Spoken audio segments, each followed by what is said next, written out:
Welcome to SK Compete. Hi friends, welcome to today's class. Today we are going to see about India's first digital currency. So RBI to launch retail digital rupee on December 1 on pilot basis. So this is India's first digital currency. So what is this digital currency is?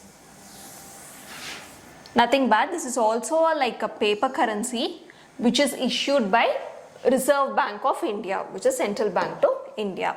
So this digital rupee is written in this format. So this digital rupee would be in the form of digital token that represents legal tender. How the paper currency is a legal tender, similar ways this digital rupee is also a legal tender. Now let us see some details regarding this digital rupee.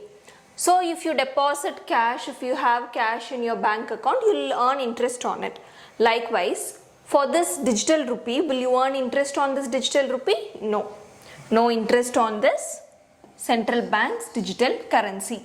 So this RBI print currency based on RBI Act.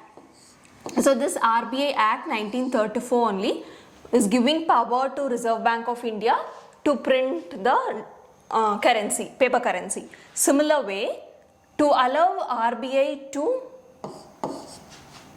issue digital currency, this act is being amended to include currency in digital form also.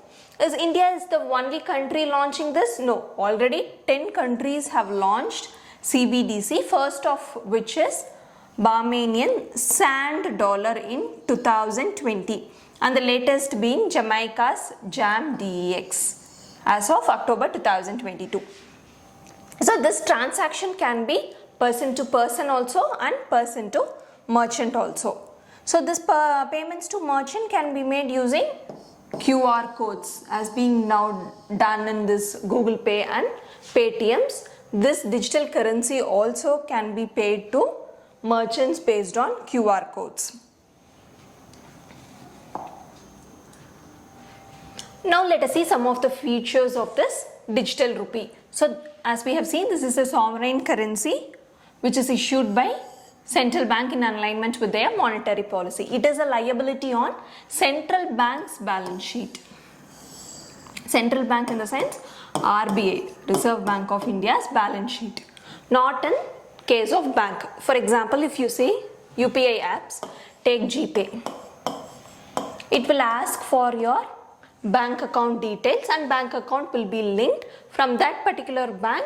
What amount you have, that amount will be debited for your payments. Here this is not something, no bank is involved here, even if you don't have. So Cbdc is a legal tender for which holders need not have a bank account. So if you don't have bank account also, you can hold this digital rupee because this is liability directly falls on RBI, not on individual banks. And it must be accepted as a medium of payment. Like paper currency, no one can deny this. If you give 500 or 2000 rupee note, no one can deny its acceptance. Similarly, if you issue this digital rupee also, everyone has to accept it. Some nowadays you see that GPay and all, few will have, few won't have. So they may deny it saying that they don't have. But in case of digital rupee, this is not possible. This must be accepted as medium of payment, legal tender, and a safe store of value by all citizens, enterprises and government agencies. This is freely convertible against commercial bank money and cash. So this, after buying this digital rupee, if you are not using it also, you can convert with as deposit in this commercial bank or as cash also, you can withdraw it. You have to convert it, that's it. We have already seen this does not require a bank account. So this is expected to lower the cost of issuance of money and transaction. No need of printing of money. This is just online transaction. So it will obviously reduce the transaction.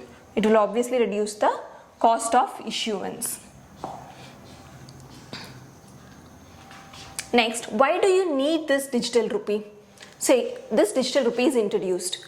Do you think that this will replace the paper currency or UPI payments which you are doing now? No.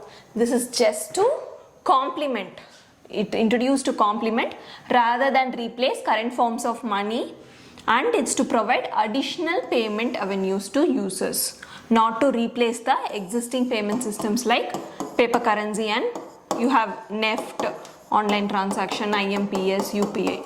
Just how you have different modes of payment, this is just an addition to it.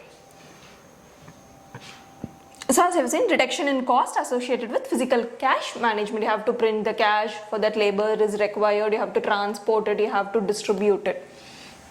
So this will reduce those costs, and this is to digitization to achieve a less cash economy. This is to bolster India's digital economy.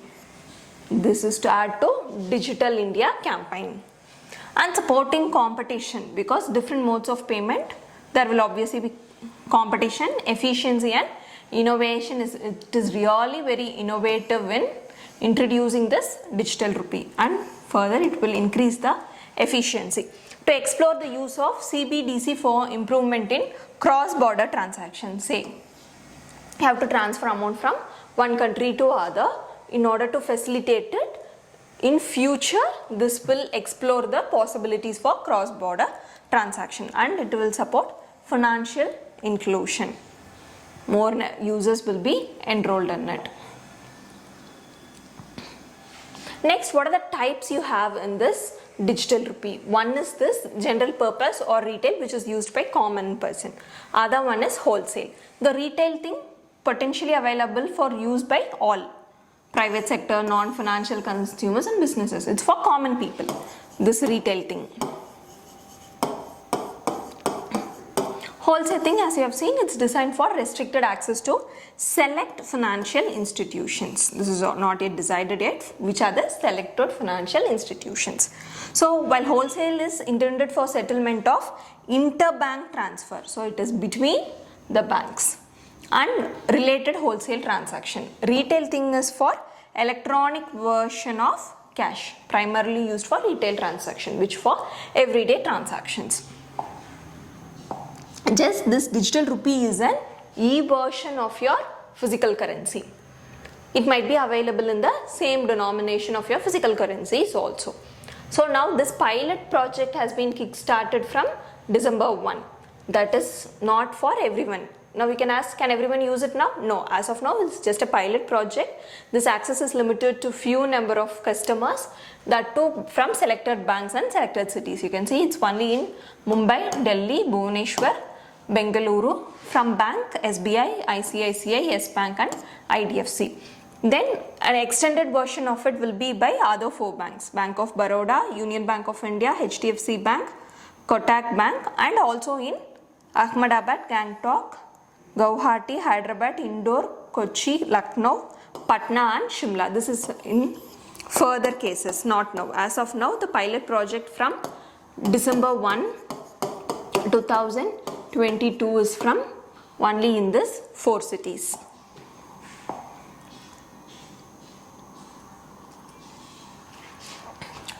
Now, the question comes, is digital rupee same as cryptocurrency? You have seen you've already read about this cryptocurrencies, frequently come across in news also. This Bitcoins, Ethereum, many started. It's like thing, you are investing in it, and in this no centralized person is controlling it. Digital rupee is controlled by RBI. In cryptocurrency, that doesn't have an intrinsic value, it's just traded. If more volume or more quantity is traded, it's the prices are also random. Suddenly this Bitcoin will be selling for, say for 10, it might increase to 100 in a day and fall to 1 rupee also in a day. So you can see that in last few months this crypto exchange itself got collapsed. So this is not a reliable one. And the other thing, cryptocurrency is over $270 million have been thefted in UK in cryptocurrency. That the usages is more. Bitcoin, Ethereum, like cryptocurrencies are more, and crypto theft also happens is because no one to monitor the transactions. So this is definitely not like a cryptocurrency. Cryptocurrency is based on blockchain distributed ledger where everyone can update it. There is no This is distributed ledger, not centralized ledger like digital rupee. So money laundering and financing of terrorism, we don't know who's investing in it, who's trading it, so it will lead to money laundering and financing of terrorisms, and this unlimited usage of thing can be a threat to a monetary policy objectives, because it will create a parallel economy. How we tell that black money is a threat to economic policies of a country, similarly this crypto also, because it is not monitored, not regulated also, so that will lead to creation of a parallel economy and will undermine the monetary policy transmission and stability of the domestic currency, and it will also affect the enforcement of foreign exchange regulations. So now the usage of cryptocurrency is increased. In order to increase further, RBI has come up with this digital rupee. This we have already seen. So what this digital rupee is an advantage over, as we have seen, this is risk-free virtual currency with legitimate benefits, without risk of dealing in, you have this crypto theft all, and it's very anonymous that the transaction are not being regulated or monitored, and it's very volatile, protecting the public from abnormal level of volatility. See, if you see in news that it increased 100%, normally people tend to invest in it, but after few weeks it will reduce even to 0.1. So to protect people from abnormal level of volatility and safeguarding the trust of common man in Indian rupee against the proliferation of crypto assets. So this is the main motivation for introducing this digital currency. Now we have seen how it is different from cryptocurrencies. Next, UPI payments and NEFT, IMPS, that also we are doing digitally, that is e-transactions. So how will this differ from that? Is it same? No. Digital payment is backed by physical currency. You always have a physical currency to it. In bank account, you have some balance that is getting transferred to your wallet and the transaction is being done. Here, this is electronic form of legal tender. This digital rupee is a liability of Reserve Bank, and for this digital payment for UPI, it is of commercial bank. And digital rupee will provide better security, traceability and accountability, because in Google Pay some cyber theft happens. So you can't go and ask someone. Here this RBI is monitoring it, because it becomes untraceable as they are taken out of the banking system. Here it is easier to identify financial crimes like tax evasion, financing terrorism and sale of illicit goods, because this is being traced by RBI. So here, as we have already seen, these are all backed by physical currencies, but here it is not backed by the physical, because it is electronic form of legal tender.